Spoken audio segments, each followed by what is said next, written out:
In the quiet glow of the North Pole, where auroras paint the sky and snow falls like whispered secrets, a miracle arrives on a winter morning.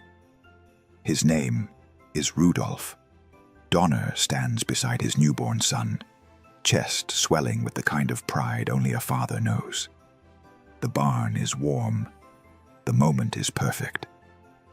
Inside the workshop, Santa hums contentedly among his toys and twinkling lights, unaware that this day will be remembered forever. Then it happens. A glow. Soft at first, barely there. Then brighter, warmer, impossible to ignore. Rudolph's nose illuminates the frost-covered barn in brilliant crimson, and suddenly the perfect moment becomes something else entirely. Donner stares at his son, love and fear battling in his eyes. The other reindeer notice. Blitzen and Comet exchange glances. The whispers begin. Alone at the frozen pond, Rudolph sees himself clearly for the first time, the red glow reflecting back from the ice like an accusation. He doesn't look like the others. He never will. Rudolph lifts his head to the northern lights dancing above the village. They're beautiful. They're free. They belong to the sky in a way he'll never belong here. Flying practice should have been his moment. He leaps. He soars. His nose blazes like a comet across the pale winter sky. And for 3 perfect seconds, he feels invincible. Then he hears it, the laughter, sharp and cruel, cutting deeper than the winter wind. The other reindeer point at him, mock him, turn his moment of flight into a spectacle of shame.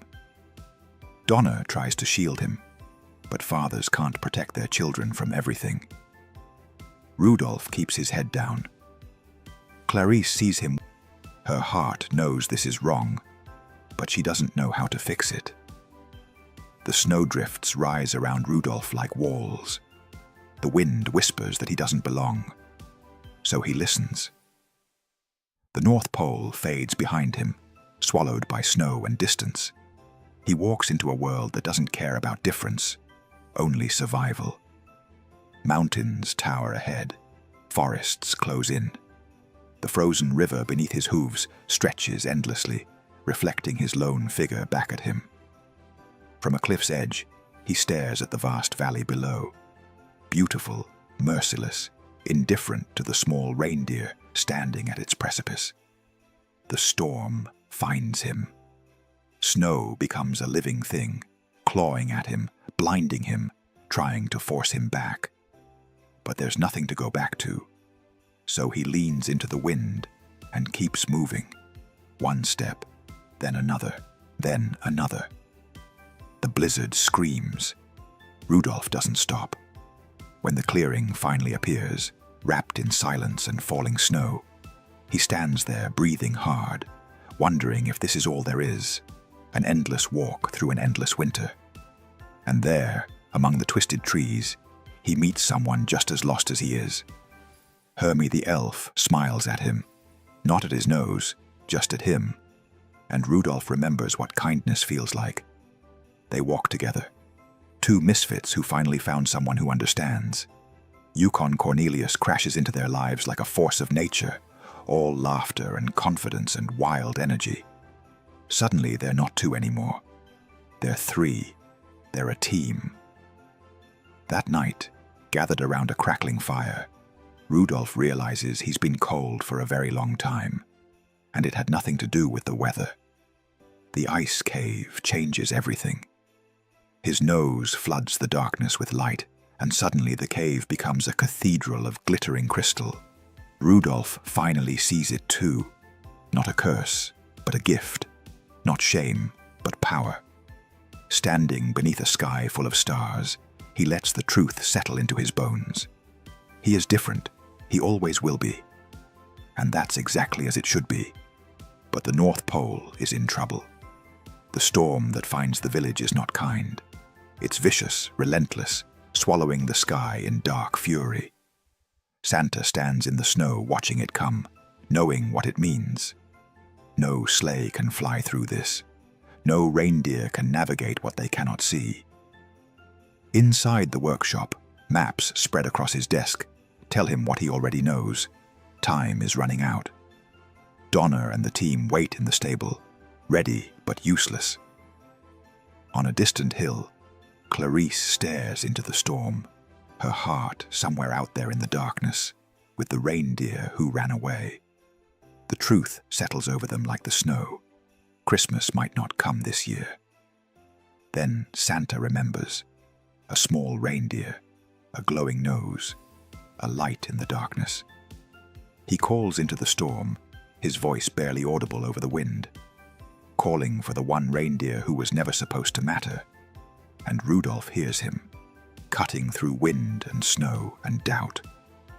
When he lands beside Santa in the village square, the old man's eyes shine with relief, and something else, recognition. This is why. This has always been why. Donna steps forward, and when he looks at his son now, there's no worry, no fear, only pride so fierce it could melt the snow around them. Clarice watches Rudolph standing tall, and her smile says everything words never could. Santa fastens the harness, placing Rudolph at the very front of the team. The position every reindeer dreams of. The position Rudolph never thought he'd deserve. They launch into the storm. His nose cuts through the darkness like a sword through silk, carving a path where none existed. The team follows his light through impossible wind, past jagged peaks that would tear them apart, above clouds so thick they swallow sound itself. Santa holds the reins, his faith absolute. Rudolph guides them all, his nose a steady beacon promising that Christmas will come, that hope still lives, that light always finds a way. The storm breaks, the stars emerge, they fly home under a sky that finally feels right. The North Pole erupts, reindeer cheer, elves dance. Everyone surrounds Rudolph, and this time the attention feels completely different. He's not strange anymore. He's not other. He's the reindeer who saved Christmas.